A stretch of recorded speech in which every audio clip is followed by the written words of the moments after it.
نو سنا رہے سن۔ اللہ اس بچے دے انداز اور آواز کے اندر برکت فرمائے اور سب دیاں اولاداں نو اللہ حافظ قرآن بنائے۔ بلا تخیر میں دعوت سخن اور دعوت خطاب دینا فضیلت الشیخ حضرت مولانا حافظ عتیق الرحمن علوی صاحب نو حافظہ اللہ تعالی قرآن اور اپنے مخصوص انداز نال قرآن و سنت نو بیان فرما۔ للہ رب العالمین والصلاة والسلام على سید الانبیاء وخاتم المرسلین وعلى آلہ وصحبہ ومن تبعہم اجمعین، اما بعد۔ اللہم صلی علی محمد وعلى آل محمد كما صليت على إبراهيم وعلى آل إبراهيم إنك حميد مجيد۔ اللهم بارك على محمد وعلى آل محمد كما باركت على إبراهيم وعلى آل إبراهيم إنك حميد مجيد۔ اعوذ باللہ السمیع العلیم من الشیطان الرجیم، بسم اللہ الرحمن الرحیم۔ یا ایہا الذین آمنوا اطیعوا اللہ واطیعوا الرسول ولا تبطلوا اعمالکم۔ وقال النبی صلی اللہ علیہ وسلم من عمل عملا ليس عليه امرنا فهو رد، او كما قال النبي صلی اللہ علیہ وسلم۔ ہر قسم کی حمد و ثنا اللہ وحدہ لا شریک کے واسطے ہیں۔ درود و سلام نبی دو جہاں احمد مجتبیٰ جناب محمد الرسول اللہ صلی اللہ علیہ وسلم کی ذات بابرکات کے لیے ہے۔ مختصر حمد و صلات کے بعد معزز سامعین کرام، آج جو عنوان میرے ذمے لگایا گیا ہے وہ ہے کہ بات تو سنت کی ہے۔ دنیا کے اندر انسان بہت سارے اعمال کرتا ہے، لیکن اللہ تعالیٰ کے ہاں صرف اور صرف وہ عمل قبول ہے جس کے اوپر رسول اللہ صلی اللہ علیہ وسلم کی سنت کی مہر لگی ہے۔ آپ دنیا میں ایسی شخصیت تھی کہ آپ اپنی مرضی سے بولتے ہی نہیں تھے۔ ہم میں سے ہر انسان، ہر امتی، چاہے وہ امام ہے، خطیب ہے یا عوام ہے، ہر انسان اپنی مرضی سے بات کرتا ہے اور ہم مسئلہ بھی اپنی مرضی سے بتا دیتے ہیں۔ لیکن رسول اللہ صلی اللہ علیہ وسلم اپنی مرضی سے کوئی مسئلہ نہیں بتاتے تھے۔ آپ جب بھی مسئلہ بتاتے اللہ کی وحی کے ذریعے بتاتے، اور اگر کوئی مسئلہ ہمیں نہ آئے تو ہماری کوشش ہوتی ہے کہ بتا دیں، چاہے غلط ہی بتائیں۔ لیکن رسول اللہ صلی اللہ علیہ وسلم نے ایسا کبھی نہیں کیا۔ آپ دیکھتے ہیں جمعہ پڑھایا جاتا ہے، اس کے بعد قاری صاحب مصلی پر بیٹھے ہوتے ہیں اور 4 6 10 افراد بھی قریب آ جاتے ہیں۔ ایک مسئلہ پوچھنے والا پوچھتا ہے تو ابھی قاری صاحب خاموش ہیں تو ساتھ بیٹھنے والوں میں 2 4 پہلے ہی مسئلہ بتا دیتے۔ ہوتا ہے نا؟ ہوتا ہے۔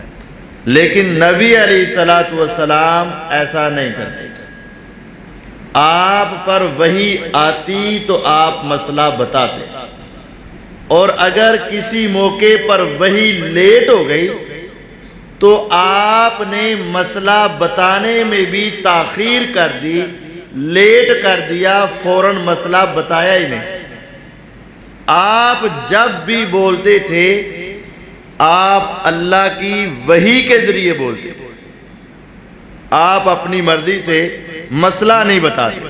معروف بات ہے، 28واں سپارہ اور اس کا آغاز سورۃ المجادلہ، اس کے آغاز کی جو آیات ہیں وہ کیا ہیں؟ قد سمع اللہ قول التی تجادلک فی زوجها وتشتکی الی اللہ۔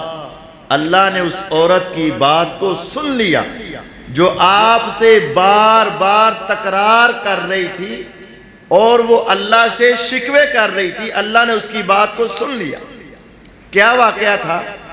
واقعہ یہ تھا کہ سیدہ خولہ رضی اللہ عنہ نبی علیہ السلام سے کافی عمر میں بڑی ہیں، آپ سے بڑی تھی۔ مکے میں جیسے کوئی بوڑھی اماں خالہ ہوتی نا علاقے کی، اس طرح سیدہ خولہ رضی اللہ عنہ خالہ تھی۔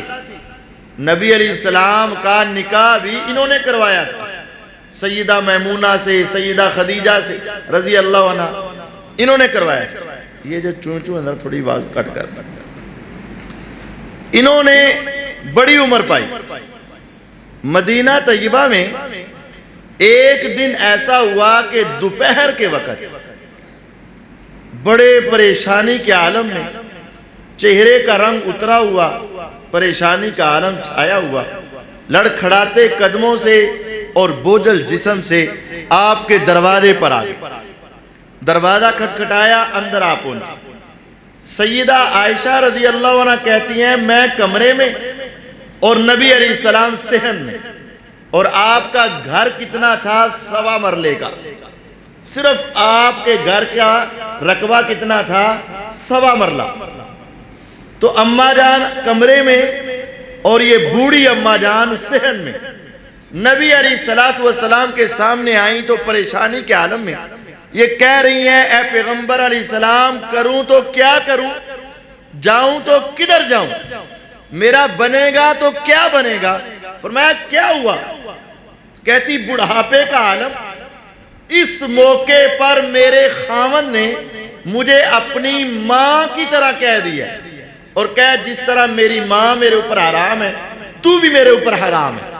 اب میں بوڑھی ہو چکی ہوں، میں کدھر جاؤں؟ جوان نہیں کہ شادی کر لوں، بڑھاپا ہے جا نہیں سکتی، والدین ہیں کوئی نہیں تو کیا کروں؟ نبی علیہ السلام ابھی اس کے مسئلے کا حل بتا نہیں رہے، وہ بار بار آپ سے پوچھ رہے۔ آپ نے فرمایا ابھی اس مسئلے کا حل میرے اوپر نازل نہیں ہوا۔ نبی علیہ السلام اس کو کہہ رہے ہیں کہ کچھ صبر کرو، کچھ صبر کرو، لیکن وہ پریشان تھی، وہ بار بار آپ سے کہہ رہی میں کیا کروں؟ آسمان سے اللہ تعالیٰ نے ان کی اس پریشانی کو سنا، جبرائیل علیہ السلام کو بھیجا، وحی لے کر آئے اور یہ سورۃ المجادلہ کی پہلی آیات آپ پر نازل کی۔ اور اماں جان کہتی ہیں سیدہ عائشہ رضی اللہ عنہا میں قربان جاؤں میرے اللہ کی سماعت پر کہ میں نے کان لگا کر سننا چاہا کہ اماں صحن میں کیا کہہ رہی ہے، لیکن مجھے اندر کمرے میں سرائی نہ دیا۔ 7 آسمانوں سے پار اللہ تعالیٰ نے اس عورت کی آواز کو سنا اور اس کی پریشانی کو دیکھا۔ آسمان سے جبریل اترے، نبی علیہ السلام پر وحی آئی اور آپ نے وحی کے ذریعے اس اماں کے مسئلے کو حل فرمایا۔ یعنی نبی علیہ السلام ایسی شخصیت ہے کہ آپ اپنی مرضی سے مسئلہ نہیں بتاتے، آپ اللہ کی وحی سے مسئلہ بتاتے۔ جب اللہ تعالیٰ کی وحی سے مسئلہ بتاتے ہیں تو پھر آپ کی ہر بات ماننا ضروری ہے۔ نبی علیہ السلام کی حدیث ہے صحیح بخاری میں، آپ کہتے ہیں میں سویا ہوا تھا، ہمارا اور نبی علیہ السلام کا بڑا فرق ہے۔ انسان ہونے میں تو وہ انسان تھے، لیکن عظمت میں، مقام میں، مرتبے میں، شرف میں اور خصوصیات میں بڑا فرق تھا۔ میں اور آپ سو جائیں تو ہمیں پتہ چلتا ہے دروازے پہ کون آیا؟ نہیں پتہ چلتا. کون گیا پتہ نہیں چلتا. حتیٰ کہ اپنا پتہ نہیں چلتا کہ میرا ہاتھ کہاں ہے، میری سائیڈ کدھر ہے، نہیں پتہ چلتا. نبی علیہ السلام کہتے ہیں میں جب سوتا ہوں آنکھیں آرام کرتی ہیں لیکن میرا دل بیدار رہتا ہے. پاس کوئی بات کرے تو میں سنتا بھی ہوں، سمجھتا بھی ہوں اور سویا بھی ہوں. سونے کے باوجود آپ باتیں سن بھی لیتے ہیں اور سمجھ بھی لیتے ہیں. ہمیں سونے کے بعد نہ سنتا ہے اور نہ سمجھ آتی. آپ کا یہ خاصہ ہے، آپ ہم سے عظیم ہیں. ہمیں سمجھ کوئی نہیں آتی، آپ کو آتی. صحیح بخاری کی حدیث ہے، آپ فرماتے ہیں کہ میں لیٹ گیا، سو گیا، میرے پاس 2 فرشتے آئے. ایک فرشتہ سر کے پاس کھڑا ہوا اور ایک پاؤں کے پاس کھڑا ہوا. سر والے نے کہا کہ اس کی ایک مثال ہے، وہ بیان کر. پاؤں والے نے کہا رے خاموش، یہ سو رہے ہیں، سوتے کے پاس اونچی آواز سے باتیں نہیں کرتے. اس نے کہا تمہیں پتہ نہیں ہے، یہ عام انسان نہیں ہے. ان العین نائم والقلب یقظان، ان کی آنکھیں سوتی ہیں، دل بیدار ہے. ایسے ہی ہے جیسے جاگ رہے ہیں، بات کر، اس کی مثال بتا. اس نے کہا اس کی مثال ایسے ہے جیسے ایک بادشاہ ہے اور اس بادشاہ نے ایک محل تیار کیا اور اس محل کو بہت خوبصورت بنایا. اس کے اندر ہر قسم کی نعمت رکھی اور اس میں کھانے کے دسترخوان لگا دیے اور قسمہ قسم اور رنگا رنگ کے کھانے لگا دیے. اور اس نے اپنا ایک غلام بھیجا کہ جاؤ جا کر لوگوں کو بلا کر لاؤ، وہ آئیں میرے گھر کی خوبصورتی کو دیکھیں تو آنکھوں کو ٹھنڈا کریں اور کھائیں پئیں تو اپنے پیٹ کی پیاس اور بھوک کو مٹائیں، اور جو آئے گا میں اس پہ راضی ہو جاؤں گا. اور وہ بندہ گیا، اس نے اپنوں کو، پرایوں کو، گلی میں، محلے میں، کوچے میں ہر ایک کو دعوت دی کہ آؤ اس گھر میں تمہاری دعوت ہے. جس نے مان لیا وہ وہاں آیا، خوبصورتی کو دیکھا تو دل باغ ہوا، کھایا پیا تو اس کا مالک اس پہ راضی ہوا. اور جس نے اس کی بات نہ مانی وہ داخل بھی نہ ہوا، دیکھا بھی نہیں گھر کو، کھایا بھی نہیں، پیا بھی نہیں، الٹا مالک اس پہ ناراض ہوا کہ تو نے ہماری دعوت قبول نہیں کی. اس نے کہا اس کی مثال یہ ہے. اس نے کہا ابھی سمجھ نہیں آئی، ذرا پوری تفصیل بتا. اس نے پھر کہا یار یہ سو رہے ہیں. اس نے کہا نہیں تمہیں بتایا تو ہے کہ آنکھیں سوتی ہیں، دل بیدار رہتا ہے، تو بات کر.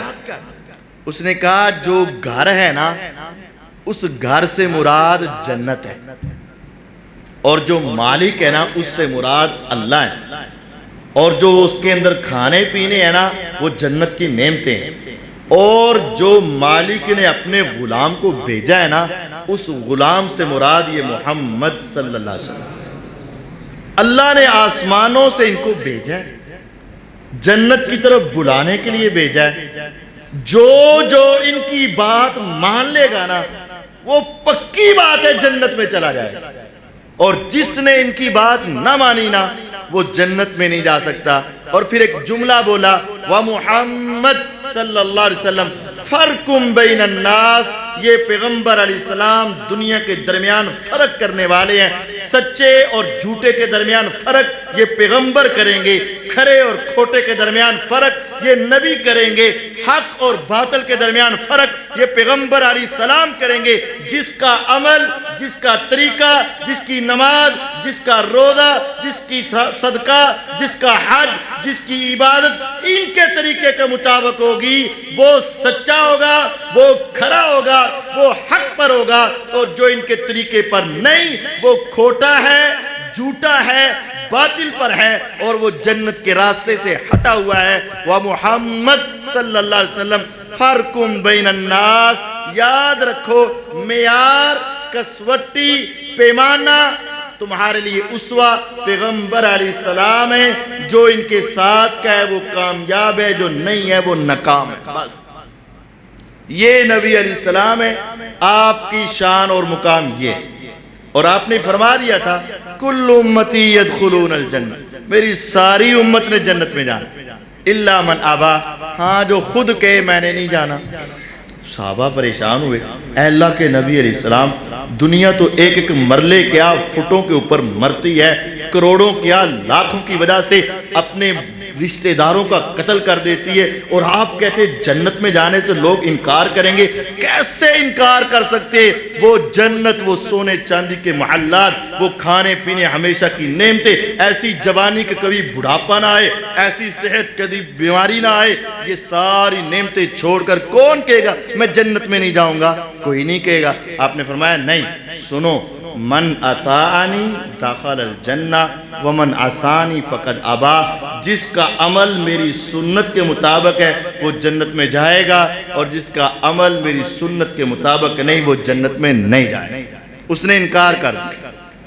آج ہمارے یہاں کیا ہوتا ہے، بہت ساری دنیا عمل سے دور ہے، بڑی دنیا عمل سے دور ہے، اور کچھ افراد عمل کر رہے ہیں، لیکن ان کی بھی دو کیٹاگری ہیں۔ آپ دیکھیں نا، اپنے محلے میں اگر 10,000 کی آبادی ہے نا، ان میں سے 7,000 تو ویسے ہی بے نماز ہیں۔ آپ دیکھیں 7,000 افراد ویسے ہی دین سے دور ہیں، اور جو 3,000 دین کے ساتھ لگے ہوئے نا، ان کے بھی دو حصے۔ کچھ ایسے ہیں ان میں سے 500-700 جن کا عمل سنت کے مطابق ہے، اور باقی 2,500 وہ ہے جن کا عمل تو ہے لیکن سنت کے مطابق نہیں ہے۔ کیوں؟ شیطان نے ایک بات دل و دماغ میں ڈالی ہے، عمل کرو صحیح جن مرضی کرو۔ یہ بات ہے، یہ شیطان کی بات ہے کہ عمل کرو صحیح جن مرضی کرو۔ اے نماز پڑھو صحیح جن مرضی پڑھو، روزہ رکھو صحیح جن مرضی رکھو، بس عبادت کریں صحیح جیسے مرضی کریں۔ یہ شیطان کی بات ہے۔ اللہ تعالیٰ نے ایسے نہیں کہا تھا۔ اللہ تعالیٰ نے آسمان سے کتاب نازل کی اور کتاب کو سمجھانے کے لیے پیغمبر بھیجے، اور یہ واضح اعلان کیا، لَقَدْ كَانَ لَكُمْ فِي رَسُولِ اللَّهِ أُسْوَةٌ حَسَنَةٌ، تمہارے لیے بہترین نمونہ محمد الرسول اللہ صلی اللہ علیہ وسلم۔ بس یا ایھا الذین آمنوا اطیعوا اللہ واطیعوا الرسول ولا تبطلوا اعمالکم۔ اس آیت پر ذرا غور کریں۔ اے ایمان والو، قرآن میں خطاب عموماً 3 ہے، اے کافرو، اے انسانوں، اے مومنوں، یہ ایمان والوں کو خطاب۔ یا ایھا الذین آمنوا، اے ایمان والو، اطیعوا اللہ، اللہ کی اطاعت کرو، اللہ کی بات مانو، وَأَطِيعُوا الرَّسُولِ، اور رسول صلی اللہ علیہ وسلم کی اطاعت کرو، ان کی بات مانو، وَلَا تُبْطِلُوا أَعْمَالَكُمْ، اپنے عمل ضائع نہ کر لینا۔ عمل ضائع کیسے ہوتا ہے؟ عمل تو کیا ہے لیکن سنت کے مطابق نہیں کیا تو ضائع ہو گیا، عمل ضائع ہو جاتا ہے۔ اور بڑی واضح روایات ہے، من عمل عملا لیس علیہ امرنا فہو رد، جس نے کوئی ایسا عمل کیا جس کے اوپر ہماری مہر نہیں، وہ عمل رد ہے، مردود ہے۔ کوئی ایسا عمل، من عمل عملا، جس نے کوئی بھی عمل کیا، لیس علیہ امرنا، جس پر ہمارا حکم، ہمارا عمل نہیں، فہو رد، وہ مردود ہے، لوٹا دیا جائے گا، قابل قبول نہیں۔ یہ 2 ٹوک بات، اور اس کی مثالیں صحیح بخاری میں روایت ہے، آپ نے کئی مرتبہ سنی ہوگی، ذرا غور کریں۔ نبی علیہ السلام کے 3 صحابی، علی المرتضی رضی اللہ عنہ، عمار بن یاسر، عباد بن بشر، 3 صحابی مکے کے صحابی تھے، مہاجر سے، بڑے عظیم انسان۔ ایک مرتبہ نا تینوں بیٹھے باتیں کر رہے ہیں کہ یار نبی علیہ السلام کی عبادت کتنی زیادہ ہے، تو ہم نے مسجد کی عبادات تو دیکھ لی ہیں، گھر کی عبادت کا پتہ کریں۔ نبی علیہ السلام کے گھر میں پہنچے، اماں جان عائشہ صدیقہ طاہرہ مطہرہ رضی اللہ عنہ کے پاس پہنچے، اور جا کر پوچھا پیغمبر علیہ السلام کہاں ہیں؟ فرمایا وہ تو گھر میں نہیں۔ بیٹھ گئے، رشتہ داری بھی تھی اور ویسے بھی پردے کے اندر بات کر رہے تھے، تو کہا کدھر آئے ہو؟ کہا ہم تو نبی علیہ السلام سے ان کی گھر کی عبادت کے بارے میں پوچھنے آئے تھے۔ تو اماں جان سے پوچھا کہ پھر وہ رات کو عبادت کتنی کرتے ہیں، تہجد کیسے پڑھتے؟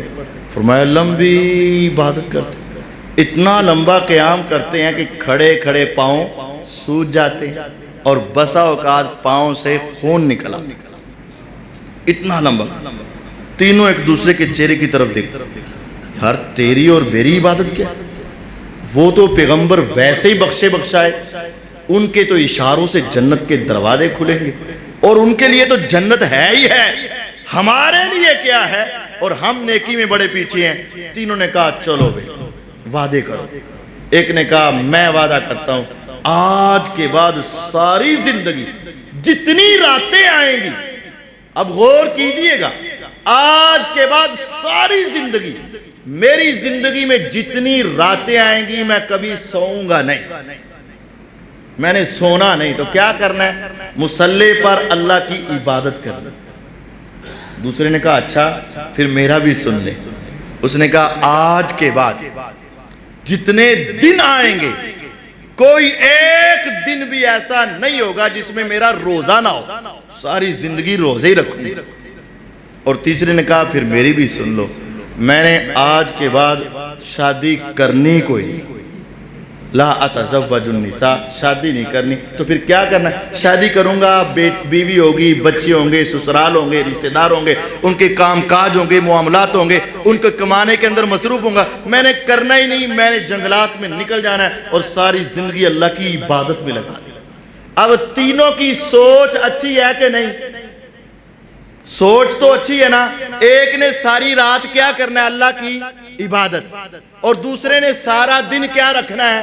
روزہ، اور تیسرے نے شادی نہ کر کے کیا کرنی ہے؟ اللہ کی عبادت۔ کوئی غلط کام تو نہیں ہے، گناہ تو نہیں ہے۔ ایک رات کا قیام اللہ کے کتنا قریب کرتا ہے، ایک روزہ انسان کو اللہ کے کتنا قریب کرتا ہے۔ صحیح بخاری کی روایت ہے، نبی علیہ السلام نے فرمایا من صام یوما فی سبیل اللہ بعد اللہ وجہہ عن النار 70 خریفہ، جس کا ایک نفلی روزہ اگر قبول ہو گیا نا، اللہ اس بندے کو جہنم سے 70 سال تک دور کر دے گا، اس نے ساری زندگی رکھنے دی۔ اور جو رات کا قیام ہے، آپ نے فرمایا تھا افضل الصلاۃ طول القنوت، سب سے بہترین نماز رات کو لمبی تہجد پڑھنا ہے، اللہ کو پسند ہے۔ رات کے پچھلے پہر اللہ تعالیٰ آسمان دنیا پہ آتے ہیں نا اور کہتے ہیں آؤ مجھے پکارو، اللہ تعالیٰ تو بلا رہے ہیں۔ اس نے کہا ساری زندگی پڑھوں گا، اور تیسرے نے تو کہہ دیا شادی نہیں کرنی، عبادت کرنی۔ تینوں نے وعدہ کیا، اٹھے چل پڑے۔ اماں جان ان کی باتیں سنتی رہیں۔ جب یہ چلے گئے، نبی علیہ السلام کچھ دیر کے بعد آئے، اماں جان نے تینوں کی ساری بات آپ کو سنا دی۔ اب کیا ہوا؟ ایک طریقہ کار تو یہ تھا کہ نبی علیہ السلام بڑے خوش ہوتے، ہاں یار اے بڑے نیک آدمی نے، آج کے بعد تو ان کی عبادتیں بہت بڑھ جائیں گی، ساری رات عبادت کریں گے، سارا دن روزے رکھیں گے، ساری زندگی عبادت کریں گے۔ لیکن ایسا نہیں، نبی علیہ السلام غصے میں آگے، فوراً سے پہلے مسجد میں پہنچے، صحابہ کو جمع کیا، ان کو بھی بلایا، ارے تم آئے تھے، جی ہم آئے تھے۔ فرمایا سنو، تم نے یہ بات کہی ہے؟ ہاں جی کہی ہے۔ تم نے یہ بات کہی ہے؟ ہاں جی کہی ہے۔ تم نے کہی ہے؟ ہم جی کہی۔ فرمایا سن لو، میں رات کو سوتا بھی ہوں، رات کو قیام بھی کرتا ہوں، میں روزے رکھتا بھی ہوں، روزے چھوڑتا بھی ہوں، میں نے شادی بھی کی ہے، عبادت بھی کرتا ہوں۔ اگر تم میری سنت سے ہٹ کر ساری رات نماز پڑھو گے، میری سنت سے ہٹ کر ساری زندگی روزے رکھو گے، میری سنت سے ہٹ کر شادی سے دور ہو کر عبادت میں لگو گے، فمن راغب عن سنتی فلیس منی، یہ سمجھنا کہ جنت ہے نہیں، جس نے میری سنت سے منہ موڑا اس کا میرے ساتھ تعلق ہی کوئی نہیں۔ اصل بات یہ ہے کہ وہ عمل اللہ کے ہاں قبول ہے، وہ نیکی اللہ کے ہاں قبول ہے جس کے اوپر مہر اور طریقہ محمد الرسول اللہ صلی اللہ علیہ وسلم۔ انہوں نے اپنی مرضی سے سوچا، عمل ٹھیک تھا، طریقہ ٹھیک نہیں تھا۔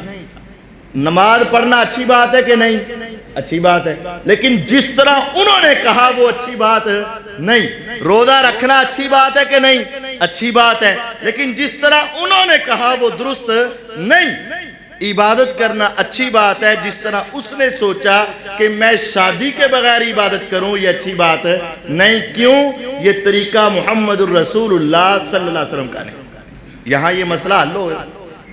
ہمارے کچھ دوست کسی کے فوت ہونے کے بعد، غصہ نہ کیجیے گا، میں سمجھانا چاہتا ہوں آپ، فوت ہونے کے اگلے دن ہی قرآن خوانی کرتے اور اس کے بعد بھی کرتے، اس کے بعد بھی کرتے، اس کے بعد بھی کرتے۔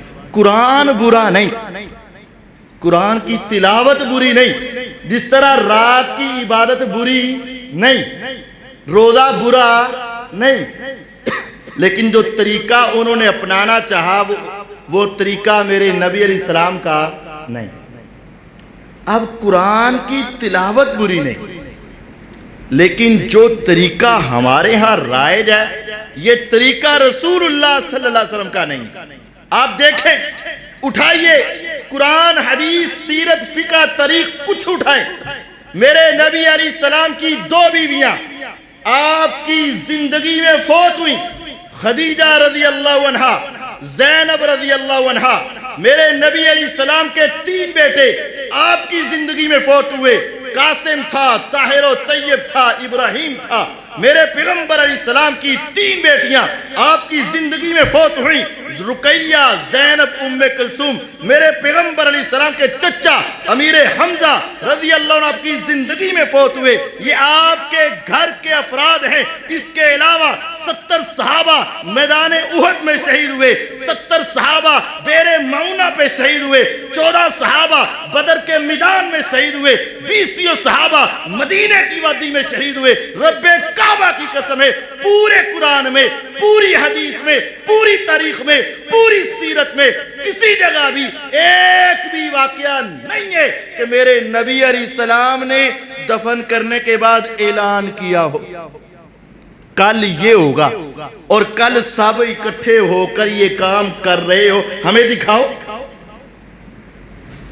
اس میں حرج کیا ہے؟ یہ بڑا جملہ بول بھئی، اس میں حرج کیا ہے؟ اس میں غلط کیا ہے؟ اس حدیث کو ذہن میں رکھنا، جس نے کہا تھا ساری زندگی رات کو عبادت کروں گا، حرج کیا ہے؟ جس نے کہا تھا ساری زندگی روزے رکھوں گا، حرج کیا ہے؟ گناہ کیا ہے؟ غلط کیا ہے؟ کیا روزہ غلط ہے؟ نہیں، لیکن اس نے کہا ساری زندگی، میرے آقا نے کہا یہ میری سیرت اور سنت نہیں۔ رات کا قیام غلط نہیں، لیکن اس نے کہا ساری زندگی، آقا نے کہا یہ میری سیرت اور سنت نہیں۔ اسی طرح جو یہ کام کرے گا وہ بھی سمجھ لے کہ میرے آقا کی سیرت اور سنت نہیں۔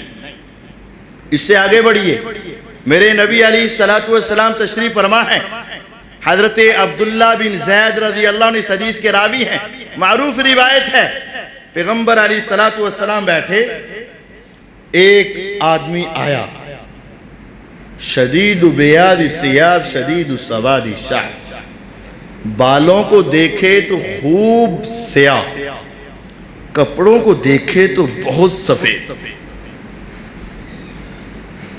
لا یرا علیہ اثر السفر،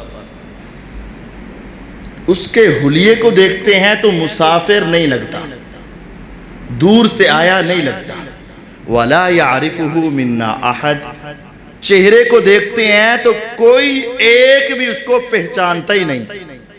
بات بڑی عجیب ہے، آپ کے محلے کا آدمی ہو، آپ پہچانو گے کہ نہیں؟ پہچان لو گے نا؟ اور اگر آپ میں سے کوئی بھی نہ پہچانے تو اس کا مطلب کیا ہے؟ یہ باہر سے آیا ہے، باہر سے لمبا سفر کر کے آیا ہو تو اس کو خاک پڑی ہو، گرد و غبار پڑا ہو، کوئی سفر کے نشانات ہو، وہ بھی نہیں۔ چہرہ دیکھتے ہیں تو اجنبی لگتا ہے، حلیہ دیکھتے ہیں تو اپنا لگتا ہے، دونوں باتیں عجیب سی ہیں۔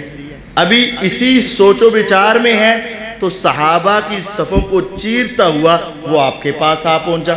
ہم نے کہا کسی صحابی میں تو یہ جرت ہی نہیں کہ وہ اس طرح کراس کر کے آگے آ جائے، جس کو جہاں جگہ ملتی تھی وہیں بیٹھتا تھا، یہ کراس کر کے آگے آ گیا۔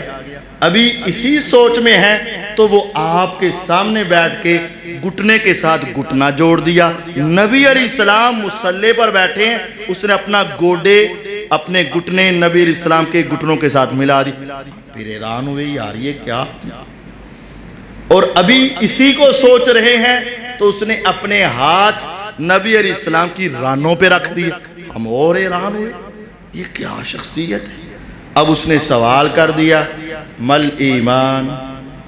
آپ نے جواب دیا, مختصراً سنانا چاہتا ہوں. کہتا ہے ٹھیک کہہ رہے ہو. ہم نے کہا اگر تمہیں پہلے پتا ہے تو پھر پوچھا کیوں ہے؟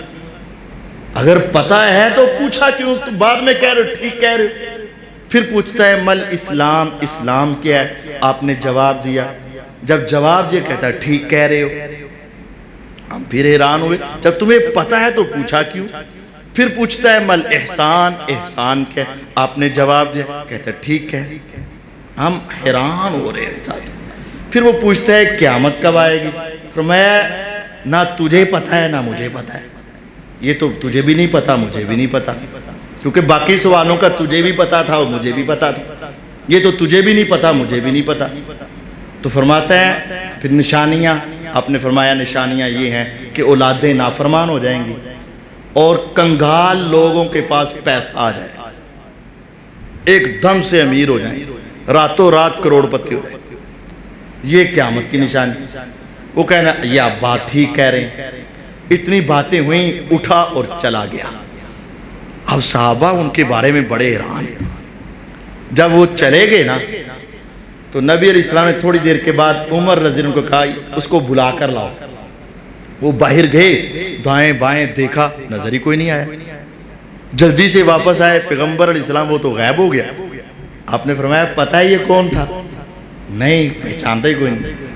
یہاں ایک بات قابل غور ہے. آپ نے فرمایا ذاکا جبرائیل علیہ السلام. یہ بندہ نہیں تھا, یہ انسانی شکل میں جبریل علیہ السلام آئے. اچھا ہمیں تو پتہ ہی نہیں چلا. تو وہ کیوں آئے تھے؟ اتاکم, تمہارے پاس آئے تھے. ہمارے پاس آئے تھے کیوں؟ لیعلمکم, تمہیں سکھانے کے لیے آئے تھے. ہمیں سکھانے کے لیے کیا؟ دینکم, تمہارا دین. یہ حدیث ہے. یہ آسمان سے جبریل علیہ السلام اترے تھے اور تمہیں تمہارا دین سکھانے کے لیے اترے تھے. تو اچھا اگر جبریل علیہ السلام آسمان سے صحابہ کو دین سکھانے کے لیے اترے تو ان کے ساتھ تو بات ہی کوئی نہیں کی. ان کے ساتھ تو بات ہی کوئی نہیں کی. تو پھر ان کو کیسے سکھایا؟ یہی سکھایا ہے. آسمان سے جبریل بھی اترے, صحابہ کو سکھانا ہو, وہ یہی سکھا کے جاتے ہیں. دین وہی ہے جس کے اوپر مہر اور صداقت اور تصدیق محمد الرسول اللہ صلی اللہ علیہ وسلم کی ہو. جس دین کے اوپر آقا کی مہر نہیں, نبی کی تصدیق نہیں, وہ دین دین ہی نہیں ہے. سمجھ لینا, کعبہ کے رب کی قسم, اگر آسمان سے جبریل آتے, آ کے کھڑے ہو جاتے, صحابہ سے مخاطب ہوتے اور کہتے میں جبریل ہوں, آسمان سے آیا ہوں, دین یہ ہے, صحابہ اس وقت تک جبریل کی بات نہ مانتے جب تک آقا کی زبان سے تصدیق نہ ہو جاتی. یہ دین ہے, یہ اسلام ہے. اصل بات میرے نبی علیہ السلام کی مہر کی ہے. جس مسئلے پر پیغمبر علیہ السلام مہر لگا دے وہ مسئلہ مسئلہ ہے, اور جس مسئلے پر آقا کی مہر نہیں وہ دین دین ہی نہیں, وہ شریعت شریعت ہی نہیں ہے, وہ اسلام اسلام نہیں ہے جس کے اوپر پیغمبر علیہ السلام کی تصدیق موجود نہیں. اور آپ دیکھ لیں ایسا ہی ہے. نبی علیہ السلام کی معروف روایت, ابھی یہاں آنے سے پہلے بھی میں دوستوں کو سنا رہا تھا, اپنے ذہن میں رکھیں. صحیح بخاری اٹھائے, 756 نمبر حدیث, مسجد نبوی مدینہ طیبہ, صحابی رسول صلی اللہ علیہ وسلم, اخلاق بھی اعلیٰ, کردار بھی اعلیٰ, نیت بھی اعلیٰ, کوئی کفر شرک ہے ہی نہیں, پورے پیور مسلمان. مسجد نبوی میں آ کر نماز پڑھی ہے, نماز پڑھنے کے بعد نبی علیہ السلام اس طرح مصلی پر تشریف فرمایا، وہ لیٹ ہو گئے تھے، صحیح بخاری میں لیٹ ہو گئے، نماز پڑھ کے آقا کو سلام کر کے گھر میں جانا تھا، سلام کرنے کے لیے آئے، آپ نے سلام کا جواب دے کر ایک جملہ بولا، ارجع فصلی فإنک لم تصلی، جاؤ جا کے نماز پڑھو، تو نے نماز پڑھی نہیں۔ اب حدیث میں ہے کہ اس نے پڑھی تھی، لیکن آپ نے کیا کہہ دیا، تو نے پڑھی نہیں۔ قربان جاؤں صحابہ کے ایمان پر، ان کا آقا نے کہہ دیا نہیں تصویر نہیں، گئے اور جا کے ساری نماز دوبارہ پڑھ دی، لیکن پڑھی ویسے ہی جیسے پہلے پڑھتے تھے، ساری پڑھ کے پھر آگے سلام پیش کیا، آپ نے جواب پیش کیا، اور پھر وہی کہا ارجع فصلی فإنک لم تصلی، جاؤ جا کے نماز پڑھو، تو نے پڑھی نہیں۔ انہوں نے پھر نہیں کہا اے نبی علیہ السلام آپ باتوں میں لگ گئے ہوں گے یا ذکر میں لگ گئے ہوں گے، آپ کی توجہ نہیں ہوگی، وہ وہاں جو کھڑا تھا اس پلر کے پیچھے وہ میں تو تھا، نہیں کچھ نہیں کہا۔ دوبارہ تیسری مرتبہ جا کے ساری نماز پڑھی۔ اب یہاں یہ بھی سوچ آ سکتی تھی 2 مرتبہ تو مل لیا ہے، کام تو خراب کروایا، اب پیچھے سے ہی چلا جاؤں، لیکن ایسا کیا نہیں کیا۔ پھر وہ نبی علیہ السلام کے پاس آئے، آپ سے سلام لیا، جواب ملا، آپ نے پھر یہی کہا۔ اب وہ سمجھ گئے کہ پڑھ تو رہا ہوں لیکن لگتا ہے کہ نبی کی سنت کے مطابق نہیں پڑھ رہا، اصل بات یہ۔ پھر کہنے لگے اے پیغمبر علیہ السلام مجھے تو جیسے آتی تھی میں نے پڑھ دی، اب آپ مجھے پڑھنا سکھا دیں، پڑھنا سکھا دیں۔ نبی علیہ السلام نے سکھائی، پھر انہوں نے اسی طرح پڑھی۔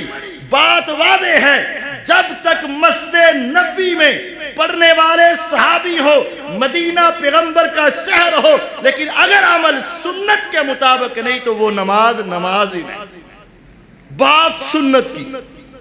اس سے آگے چلیے، صحیح بخاری اٹھائیے، حذیفہ رضی اللہ عنہ، ہر صحابی کی نا عجیب شان ہے۔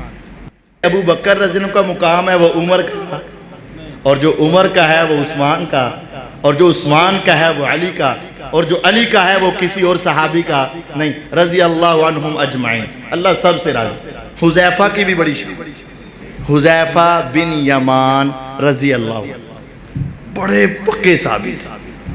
نبی علیہ السلام کو نا اللہ تعالیٰ وحی کے ذریعے بتا دیتے تھے فلاں فلاں فلاں بندہ منافق ہے، آقا ان سے ذرا بچ کے رہنا، ان کے زیادہ قریب نہیں ہونا۔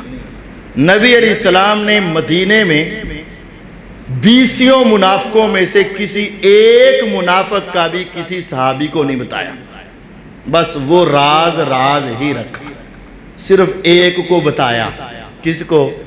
حذیفہ رضی اللہ عنہ، بس۔ یعنی آپ کے صحابہ تقریباً 1 لاکھ سے زیادہ تھے، آپ نے یہ بات ابو بکر کو بھی نہیں بتائی رضی اللہ عنہ۔ اس میں بھی حکمت تھی، کیوں؟ ابو بکر رضی اللہ عنہ نے خلیفہ بننا تھا، اگر ان کو پتا ہوتا یہ منافق ہے تو تونا لا دینی ہے۔ عمر رضی اللہ عنہ نے بھی خلیفہ بننا تھا، عثمان نے بھی خلیفہ بننا تھا، علی حیدر کرار نے خلیفہ بننا تھا، نبی علیہ السلام نے یہ راز ان کو بتایا نہیں، بتایا ایک صحابی کو بتایا، حذیفہ رضی اللہ عنہ، بڑے عظیم صحابی۔ پھر صحابہ ان کے پاس آ کے پوچھا کرتے تھے، عمر رضی اللہ عنہ کے بارے میں تو معروف ہے نا، وہ یہ آ کر کہا کرتے تھے حذیفہ میں یہ نہیں پوچھتا کہ منافق کون ہے، یعنی مجھے ضرورت نہیں کہ کسی کے بارے میں پوچھو، بس میں یہ پوچھتا ہوں کہ ان میں میرا نام تو نہیں، بس یہ بتا، میں تو نہیں ہونا، بس اتنا بتا۔ یہ عظیم صحابی حذیفہ رضی اللہ عنہ، عظیم صحابی، بخاری میں ہے، اپنی بڑھاپے کے عالم میں ایک مسجد میں بیٹھے، وہاں ایک آدمی آیا اور کوئی چھوٹی عمر کا بچہ نہیں تھا، کم از کم کوئی وہ 60 سال کا تو ہوگا نا، کم از کم 60 سال کا وہ بچہ نہیں تھا، وہ نماز پڑھ رہا ہے اور طریقہ اپنا ہے، مرضی اپنی ہے، قیام سے ہی نہیں، رکوع سے ہی نہیں، سجدہ سے ہی نہیں، درمیان میں سے ہی نہیں۔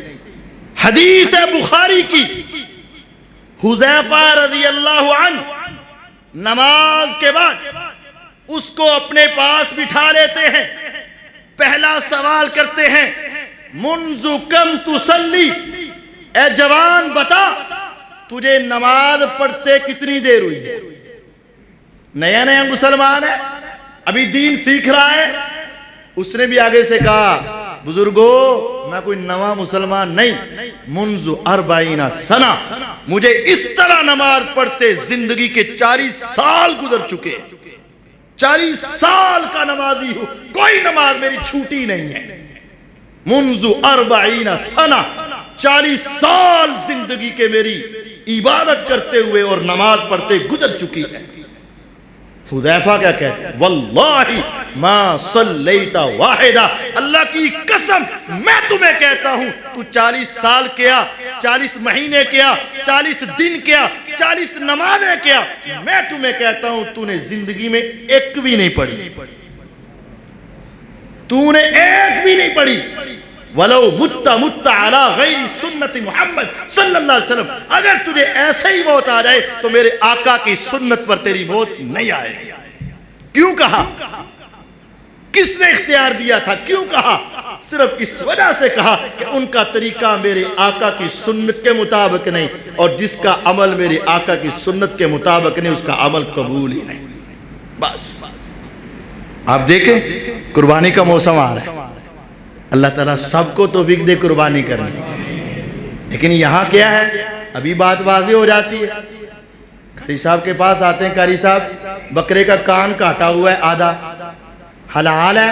حلال ہے۔ کھا سکتے ہیں؟ کھا سکتے ہیں۔ حرام تو نہیں ہے؟ نہیں۔ قربانی میں لگ جائے گا؟ نہیں۔ قربانی میں لگ جائے گا؟ نہیں۔ کیوں؟ قاری صاحب حلال ہے تو لگے گا کیوں نہیں؟ کھا سکتے ہیں تو قربانی میں کیوں نہیں؟ ارے میرے نبی کی سیرت اور سنت سے یہ بات ثابت ہے کہ اس کے اندر عیب، قاری صاحب بکرا بڑا تگڑا ہے لیکن لنگڑاتا ہے، چلتا ہوا لنگڑاتا ہے، حلال ہے، کھا سکتے ہیں؟ کھا سکتے ہیں۔ عقیقہ ہو سکتا ہے؟ ہو سکتا ہے۔ قربانی ہو سکتی ہے؟ میں نہیں۔ کوئی کرے تو غلط ہے۔ کیوں؟ میرے نبی علیہ السلام نے اسے روکا ہے۔ بکرا صحیح ہے لیکن بہنگا ہے، تندرست ہے، کان بھی صحیح ہے، سینگ بھی صحیح ہے، ٹانگیں بھی صحیح ہیں، بڑا طاقتور ہے، دو دانتا ہے، لیکن آنکھوں سے بہنگا ہے، یا اس کا وہ کانا ہے اور اس کی آنکھوں کی خرابی واضح ہے، کیا یہ حلال ہے؟ حلال ہے۔ حلال ہے کہ نہیں؟ ہے۔ قربانی میں لگ جائے گا؟ نہیں۔ کیوں؟ میرے نبی نے سنت کے اندر اس کو منع کیا، اپنی عقل نہیں چلی۔ اچھا اب یہ سارا کچھ ہی غلطی کوئی نہیں، لیکن ہرن ہے، صحت مند بھی ہے، طاقتور بھی ہے، ٹھیک ہے، کوئی خرابی نہیں ہے، کیا وہ لگ جائے گی قربانی میں؟ نہیں، کیونکہ میرے نبی سے ثابت ہے۔ اب ہے تو بکرا ہی، اب غور کریں، بکرا ہے، صحت مند ہے، دو دانتا ہے، طاقتور ہے، کوئی عیب نہیں، بس اس نے سوچا یہ ہے عید کا چاند تو رات کو نکل آتا ہے نا، 10 تاریخ کا، 10 تاریخ کا رات کو نکل آیا، صبح ہوئی، دن چڑھا، فجر کے بعد اس نے اپنے جانور کو ذبح کر دیا اور سوچا یہ کہ دنیا بعد میں آئے گی، ہم ان کو عید نماز سے پہلے ہی گوشت ان کے گھروں میں دے دیں گے، قربانی ہو جائے گی۔ بکرا تو وہی ہے، جانور تو وہی ہے، سینگ بھی ٹھیک ہے، ہاتھ بھی ٹھیک ہے، پاؤں بھی ٹھیک ہے، آنکھیں بھی ٹھیک ہے، کان بھی ٹھیک ہے، دانت بھی ٹھیک ہے، سب کچھ ٹھیک ہے، لیکن ٹھیک کیا نہیں کہ میرے نبی کی سنت نہیں۔ وہی بکرا اگر 2 گھنٹے ٹھہر کے عید کی نماز کے بعد کیا جاتا تو وہ درست ہوتا، وہی پہلے کیا تو درست نہیں۔ صحیح بخاری میں حدیث ہے، نبی علیہ السلام نماز پڑھانے جا رہے عید کی، ایک گھر کے اندر سے خون نکلا دیکھا، خون کا مطلب ہے کہ جانور قربان ہو گیا۔ آپ نے جو عید کا خطبہ دیا، آپ نے فرمایا سنو، ہمارا طریقہ، ہماری سنت یہ ہے کہ ہم عید کے بعد قربانی کریں، جس نے عید سے پہلے قربانی کی اس کی قربانی نہیں، اس کا عام صدقہ ہوا، قربانی ایک صحابی آئے ابو بردہ بن نیار رضی اللہ عنہ ان کا نام ہے. اے نبی علیہ السلام وہ تو میرا گھر تھا, میں نے سوچا آج کیوں نہ ایسا ہو کہ میں سب سے پہلے اللہ کے راستے میں اپنا جانور قربان کروں. نیت کیا ہے؟ اللہ کے راستے میں سب سے پہلے جانور. اچھی نیت ہے کہ بری؟ نیت تو اچھی ہے. اور اگلا جملہ سنیں, میں نے سوچا, حدیث میں ہے, وہ کہتے ہیں میں نے سوچا غریب لوگ بھی ہیں, یتیم لوگ بھی ہیں, مسکین لوگ بھی ہیں, عام دنیا عید پڑھ کے آئے گی, پھر قربانی کرے گی, پھر گوشت بنائے گی, پھر غریبوں کے گھر میں بھیجے گی. وہ غریب لوگ اتنی دیر کس کا انتظار کریں گے, کس کے دروازے اور چہرے کی طرف دیکھیں گے؟ میں نے یہ سوچا تھا عید پڑھنے سے پہلے میں گوشت بنا کر غریبوں کے گھر میں پہنچا کے اس کے بعد عید پڑھنے جاؤں گا. نیت صحیح سی کہ غلط؟ نیت تو کیا بات ہے, لیکن طریقہ میرے نبی علیہ السلام کا نہیں. آپ نے فرمایا ابو بردہ تیری ساری نیتیں ایک طرف ہے, شاتو کا شاتو لحمن, تیری بکری گوشت کی بکری ہے, تیری قربانی نہیں. اگر قربانی کرنا چاہتا ہے عید کے بعد جانور کو قربان کر, کیونکہ وہ طریقہ میں محمد کا طریقہ نہیں ہے صلی اللہ علیہ وسلم. جانور وہی ہو, دن بھی وہی ہو, علاقہ بھی وہی ہو, محلہ بھی وہی ہو, صرف ٹائم کا فرق ہے. وہ عید سے پہلے, یہ عید کے بعد. جس نے پہلے کیا میرے نبی کی سنت کی مہر نہیں لگی, فرمایا تیری قربانی نہیں. جس نے بعد میں کیا فرمایا تیری قربانی قبول ہے. یہ بات ہے سنت, یہ سنت. اگر کسی شخص نے اس سے بھی تھوڑا سا آگے چلیں, وقت بھی صحیح ہے, جانور بھی صحیح ہے, وقت بھی صحیح ہے, عید کے بعد ہی کیا ہے, عید نماز کے بعد ہی, لیکن ذبح کرتے وقت طریقہ اپنا اپنا لیا. میرے نبی علیہ السلام نے کیا کہا تھا ذبح کرتے وقت؟ کیا کہنا ہے؟ بسم اللہ اللہ اکبر پڑھنا ہے نا. وہ کہتا ہے یار یہ تو چھوٹی سی دعا ہے, اتنی دیر میں تو گائے ذبح نہیں ہوگی. میں کیا کرتا ہوں, قل هو اللہ احد اللہ الصمد لم یلد ولم یولد ولم یکن لہ کفوا احد. قربانی صحیح ہے, قربانی صحیح ہے. اس وقت بزرگ بھی اس کے ہاتھ کو روکے گا, بھئی کیا پڑھ رہے ہیں؟ اماں بھی کہے گی ارے کیا پڑھ رہے ہو, بچے بھی کہیں گے, جوان بھی کہیں گے, ہر ایک کہے گا ارے بھول گئے ہو. وہ کہے نہیں نہیں تم بھولے ہو, میں وہ سورت پڑھ رہا ہوں جو 10 سپاروں کے برابر ہے. 10 سپاروں کے برابر ہے کہ نہیں ہے, لیکن اس کو وہاں پڑھنا ثواب, وہاں پڑھنے سے تیری قربانی خراب ہو جائے. قرآن صحیح ہے لیکن طریقہ صحیح, قرآن صحیح ہے لیکن یہاں پڑھنا یہ طریقہ میرے نبی علیہ السلام کا. یہ بات کہ ہر چیز اپنی اپنی جگہ پر صحیح ہے. جس کام کو تم کر رہے ہو وہاں اگر میرے نبی علیہ السلام کی مہر ہے تو کام ٹھیک ہے, نہیں مہر تو کام خراب ہے. بس بات سنت. ابھی حج کا موقع بھی ہے, اے اللہ اس کرونا وائرس سے ہمیں نجات دے, مسلمانوں کو اس پریشانی سے محفوظ رکھ, اور حرمین کی دوبارہ رونقیں بحال کر. وہاں اسی طرح لاکھوں کا مجمع ہو اور ہزاروں افراد ہمارے علاقوں سے جائیں اور وہ بہاریں لوٹیں. آپ میں سے بہت سارے لوگ عمرے کے لیے تو گئے ہوں گے نا, اللہ تعالیٰ سب کو ہی لے جائے, حج کے لیے بھی لے جائے, عمرے کے لیے. اچھا عمرے کے لیے جب جاتے ہیں تو کیا پہنتے ہیں؟ ایک 2 چادریں ہوتی ہیں, ان کا نام احرام ہوتا ہے. کس رنگ کی ہوتی ہیں؟ سفید. کتنی چادریں؟ 2. ان سلی. اگر کوئی شخص 2 دوست عمرہ کرنے کے لیے جائیں, ایک نے احرام پہن لیا, ایک نے لٹھے کا سوٹ سلوا کر پہن لیا, اسی کے اندر اس نے نماز پڑھی جمعے کی اور اس کے بعد چل پڑے دونوں, اور ایک نے احرام بدلا اور دوسرے کو کہتا ہے تم بھی بدل لو احرام, کپڑے بدل لو. تو کہتا ہے یہ پاک نہیں ہے, پاک ہے. یہ سفید نہیں ہے, کہتا ہے سفید ہے. اس میں نماز ہو جاتی, کہتا ہو جاتی. کہتا ہے اس میں عمرہ کیوں نہیں ہوگا؟ عمرہ ہو جائے گا. اس میں کیا کرنا پڑے گا؟ یہ لباس اتارنا پڑے گا.